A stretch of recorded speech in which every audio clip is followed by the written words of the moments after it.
Welcome back to Monday's video here at Barham Engines.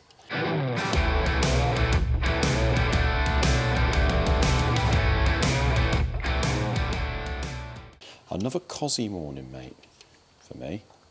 Yeah.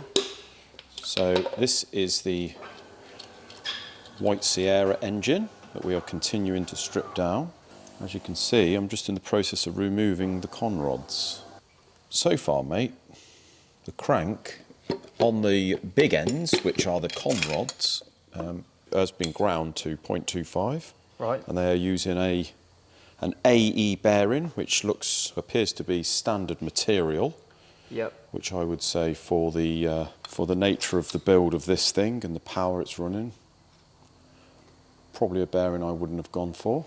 Well, it's probably okay, but When there's sort of race bearing out there and better materials. Yeah, well what I'm going to do, mate, is clean all this up through the washing machine, and I'm going to put one, before I take the crank out, I'm going to put one in and just see what bearing clearance it was running. We've got a little bit a few watermarks in some of them. A few peculiar sort of lines. Delamination and stuff. This one and this one here, you can see that looks like it started to sort of delaminate. So probably in the not too distant future, this thing potentially could have done an end, depending on what the running clearance is. Well, especially with this gungy, milky oil, because that's going to not do too much for the lubricity, is it? No. It's going to sort of certainly not, mate. Don't know what the crank measures yet, has been ground, but I'm just going to check that clearance. Just going to take a main cap off. But so far, so we've got head gasket major issues. Yep. So we're going to be doing something about that. There's things like, I'm not quite sure who's put it together, but like you said, mate, probably best off leaving bathroom fitters to fit bathrooms and not put sumps on. A bit weird. Sort of not sure what silicone that is, unless it's like the Durco HT that's gone a bit funny coloured. I don't know. Yeah, most of it ends up in the sump. Yeah. And it's evident that that does happen because a lot of it is in the end of the pickup, isn't it? Which is quite a bit. Not ideal. At the moment, mate, as I say, I spoke to a customer. Pistons don't look too bad. This is probably the worst one, but there's only a few little lines of scuff in there. Yeah. The top ring groove feels good, but the second ring, it doesn't actually look like it's been running too bad, to be honest with you. You can see the wear. Yeah, you can see that.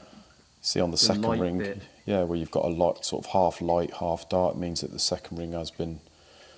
Yeah, it's nice and consistent all the way round, isn't it? So exactly. It's been sealing pretty well. And it looks like it's been running pretty well on the surface of the. A tiny bit rich, but not too bad. No, so the next step, as I say, once I get this out and I've plastic gauged it just to see what we've been running, the next step would be to see what's going on with these liners in here.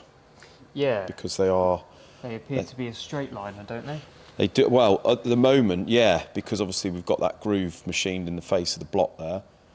But my only worry is that the outside diameter of these liners here is going to be bigger than the top hat ductile iron ones that we want to put in it. Yeah. These liners are sitting about 5 mil below the base of the block, which is not ideal. So is it a step liner or? Well, I don't know. What I'll probably do is make a dolly and see if we can sort of press one, see what sort of fit they are. But the trouble we got, as I said, is when there's liners existing in the block, we've got no idea of knowing the fitment that these liners have been putting out, the interference, whether they're loose, whether they're tight. It's an unknown. So it's a bit of a gamble as to on our behalf. If they are bigger than the liners, like the outside diameter, if they're bigger than the ones you normally get, is there enough meat in the block to go get a custom one made? Yeah, there's plenty of meat in the block. So you'd be able to do that even if. Yeah, certainly. Yeah. Your typical. We could just we'll have to get one bespoke made. The only downside is the time frame, because obviously they take sort of 4 or 5 weeks to be made, but we can make one with an extra size outside. But yeah, that's the only downside. So we shall see what we've got, mate, and see how tight they are in there. The only saving grace is it did need to come to bits. These Cooper rings type gaskets. So with the separate firing. With separate firing, obviously you have to cut a machine a groove into the block, a recess. Not to say they don't work, but they're just a bit old school. Bit more of a motorsporty sort of thing, aren't they? Where you probably only don't use it too much, and then you change it. And well, the trouble is with it, like I say, once it does blow on them, it does bugger the block face. So really, to do it again, you need to completely strip it and face the block. Well, and to be honest, with the availability of the multi-layer steel gaskets and the various thicknesses you can get, and for how good they are, it's sort of nowadays anyway makes a lot more sense to go with them. That's what we'll be doing. How did your weekend go anyway, mate? Yeah, it was all right. Just went into Exeter. And, nice. Bit of lunch. Went down the seafront on Sunday. Yeah. Much going on down there? A lot of holiday makers? Yeah, a lot of holiday makers. We just went in the arcade for a bit. Yeah. With the little nephew. Done the grockle thing for an hour. Well, yeah. Good fun though. Lovely. What about you, mate? Not a great deal, mate. Nothing thrilling. Chilling? Just chilling, really. Done a few things. Charity do yesterday. Strange Very wear odd pattern wear. on the main. That's weird, isn't it? That's almost like if it's been ground, that's maybe a grind issue. It looks like it's been wearing. It looks a bit like the bearing's been on the piss. Yeah, maybe. But you'd think it would sort of straighten itself when you do the cap up, but well, they usually do. But that is really peculiar. Yeah, so what I'll be doing there is when I take the crank out and wash it, I'm going to be measuring the housings. I don't know whether it looks like it's had a hone run up them mains, so maybe. Been ground to 0.25, but that is very peculiar. I don't think I've seen that before. No, it's very odd wear, Definitely isn't it? wearing a bit like that, isn't it? Yeah. Yeah, very strange that. Really. You'd think being on the thrust, is those? Oh, they're on all right, aren't they? Thought they were backwards for a second then. No. But you'd think being on that centre cap with the thrusts on there, you'd think it would hold it pretty straight and all, you know. I wonder what the rest are like if that one's. So yeah, I think it's just a case of get all this lot cleaned up, mate, and dummy it back in and just see what it's been running. Yeah, probably a good idea. For reference, really. So because obviously we do the data sheets now to produce when we've done a build. So we put what it was, what it is now. It's just a good reference for the customer and obviously any potential tuner or mapper to sort of see what's been done and what it's been running. Engine stand building. Oh yes. Have you bothered with the destructions, mate? That is the question. I looked at the picture on the front, that's it. And that is all that's happening. I can't believe you even looked at the front page, mate. It's normally straight in the bin from me. And then realise about an hour later that I actually needed it. Might need those, yeah.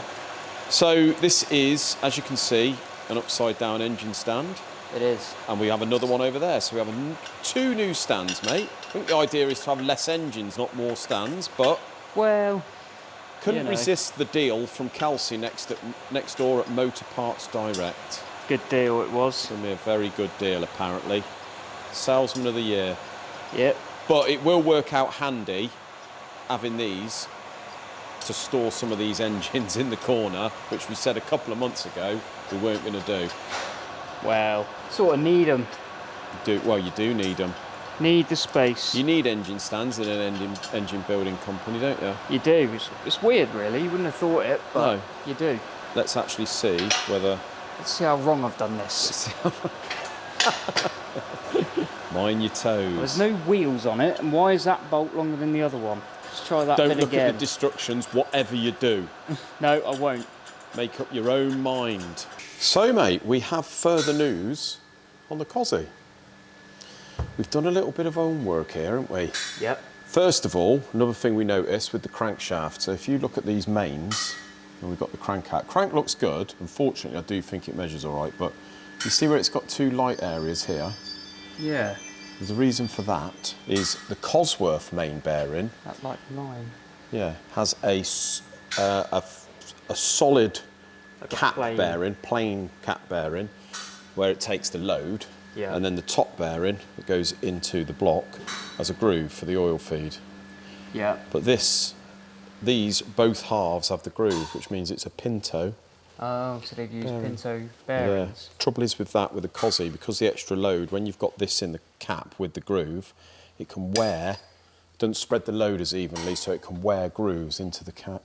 Yeah, I suppose, especially if you start running big power as well. Exactly. So we're going to have to measure that and make sure that that is all right. It may just be visible. Might have caught it early, but I suspect that probably someone may have had this apart at some point and put a set of shells in. Maybe not realised that. Gone for the cheaper option. Yeah, maybe. But anyway, that was one thing we noticed. Like I said, pistons are all good. Rings are a standard thickness layout, like the originals. But the liner issue, mate. So here you see is a liner. Oh. So I spoke with the customer and said, listen, you've got a couple of options. We can leave these liners in. We can run the Cooper's ring gasket again, after facing the block and doing a bit of machining and making sure it's all right. But obviously, when it's already got liners in, it's an unknown. We don't know how tight they are. We don't know how they've been fitted. So if anything happens, we can't be held responsible. Or you can go for another set of liners that we do know, get these ones out and see what's going on. Yeah, so that one there is one that's come out of the block. So we've got this one out. Which is a bit unusual, because normally you have to bore those out. Main reason we ended up taking these out, mate, is because this number one, and it looked like there was a very jagged sort of line up there. It looked like a crack. Right. I don't know whether it is. So you were just able to push that out then? You didn't have to bore it? So I set it, we cleaned the block, I put it up on the press, got a dolly, I've actually got a dolly for Cosy pistons, for Cosy liners that fits in here. Proceeded to press out, and they almost come out, just sort of almost started falling out. No pressure at all. You could have pushed them out with your hands. Hell. So they have been machined as a slide-in liner. Now, I can't identify these liners entirely. They've got a JG code on there, so whether that's a Julian Godfrey liner that they've had made for themselves at one point, I'm not sure. But the problem you've got with a slide-in liner, the advantage is it's very quick and convenient to remove liners if you need to replace them. Yeah. It really is sliding, isn't it? Yeah, there you go, look. See? So the only disadvantage is, over time, through different heat cycles, whatever clearance they've give them, because obviously if it's a press-in, it'll be an interference. Yeah, so that's which means that the housing is smaller than the liner outside diameter. When it's a slide-in, that'll be size for size-ish. Yeah, so it'll literally be like pretty much no clearance, but no negative clearance either. So obviously this motor's been through some heat cycles. Problem is, when I've measured this housing compared to that outside diameter, in places it's very inconsistent, but it goes from sort of 2 to 4.5 thou. Right. So that means you've got about, not just is it size for size, there's clearance. So what that means is you can see the discoloration of the outside. Yeah, it's gone a bit funny, isn't it? So basically this thing's flapping about in there. Do you reckon it could to a certain extent be rotating or something? Or? Could have been rotating. I mean, the only thing that's going to stop it rotating is the gasket pressure.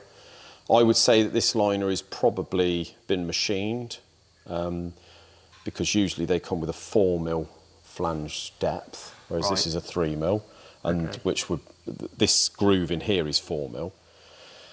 So basically, mate, that is one reason why we like removing liners, because obviously if I'd have just left them, gone ahead and built it, we're still going to end up with some sort of problem in the near future. You could have quite easily assumed that those were an interference fit top hat liner, or a straight liner or whatever, but I know what you mean. Getting them out, you know what you got then. You know what you're working with. This is the thing. And obviously when we fit liners with an interference, these are also a steel liner, so they would come fully finished. That's why they've probably done it as a slide fit. Right.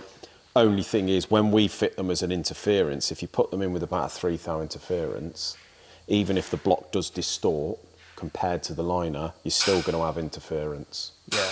Do you know what I mean? Yeah, and I suppose at that point, with that level of interference, it's almost like that liner is now part of the block. Yeah. And it will warp and expand and contract with the rest of the block rather than this is the thing, mate. Its own entity. Exactly.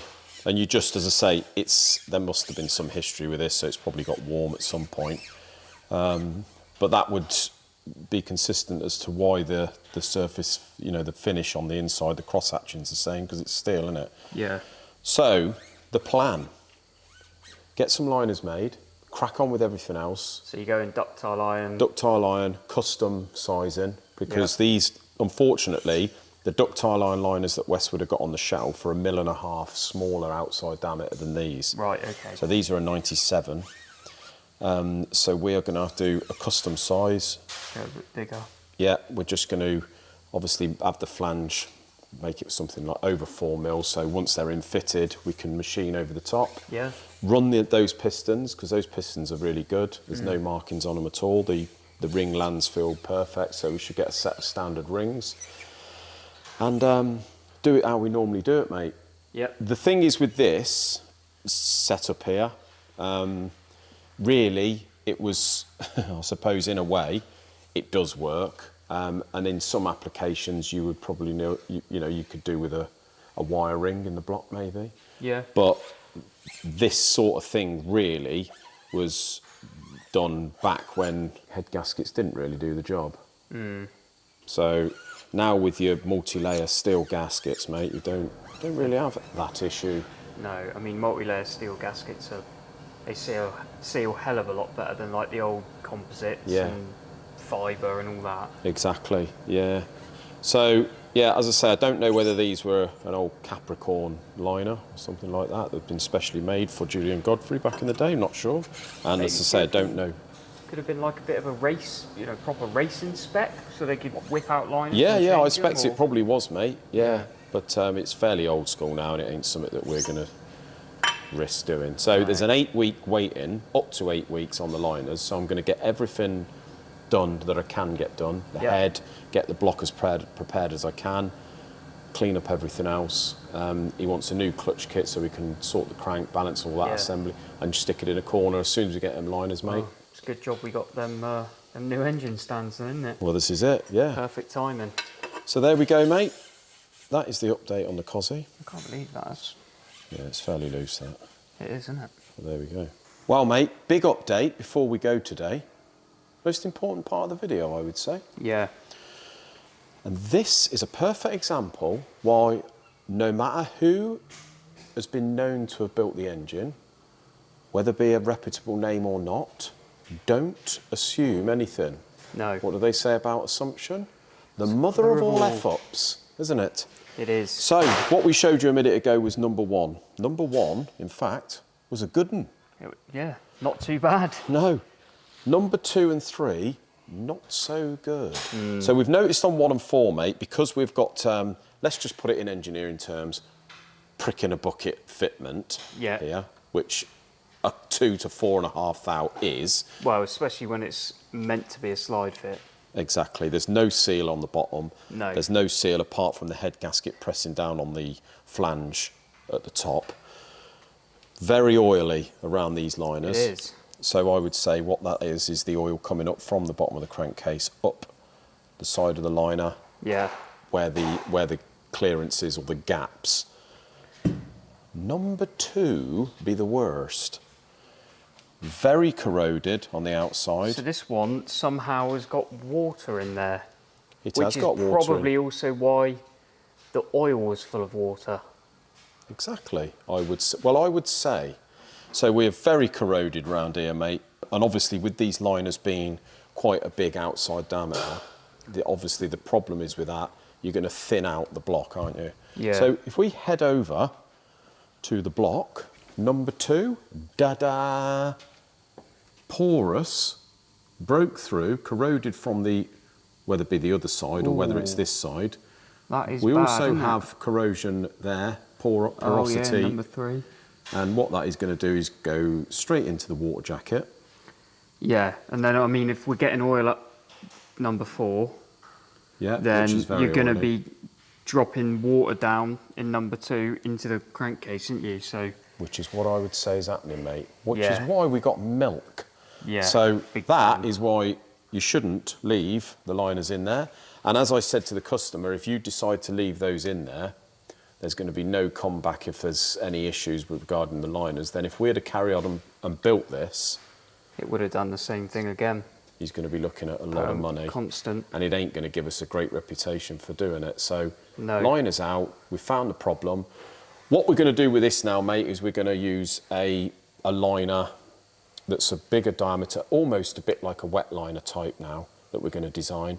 So we're going to have an O-ring and a tight fitment, an interference fitment down the bottom. You've got about 10 or 15 mil down the bottom, which is solid, and it's surrounded by the base of the block. Yeah. So you can get a nice fitment in there, as I say, with maybe an O-ring.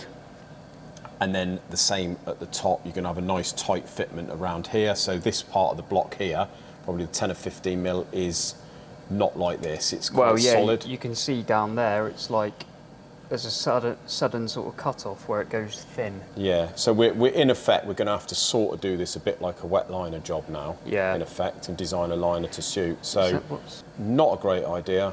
No, it's not gone that is going to be the cause of his problems. Do you reckon that could be? That's why really we have to sort of go this far and explain exactly what we do, because you do get, now and again I do notice you get a few hasty Henrys in the old comments, mate. Well, yeah. Saying that we don't really know what we're doing and whoever's meant to have built it, are we doubting them? But we're not doubting them. There was a symptom to chase, wasn't there? Exactly. It was mixing all the oil and water, so... And if we're responsible for building it, then we have to find out as best we can. We've got to work out what's going on, really. What's going on. And, I mean, the whole point of this engine coming in, originally, when it was still in the car, was to work out what it had, what engine it was, Exactly, what it's meant to have had in it. We all know with these Cossies, the history of them is always a bit vague. Yeah. We've had fake paperwork, you just do not know what's going on. And the best way to know exactly what's in it is get in amongst it. And in fairness, this engine had all the trick bits. It did, yeah. But once upon a time, it has been done well. Yeah. It's just that longevity. Well, and it might have been, we know that this was sat up for a while. Yeah. So if it's sat up for a couple of years with maybe water in there instead of antifreeze, or the incorrect antifreeze. This is the thing, it's been sat up. So we've found the cause, mate. We know what we have to do for the remedy. Let's crack on, innit? Yeah. Thanks very much for watching, guys. Till the next one.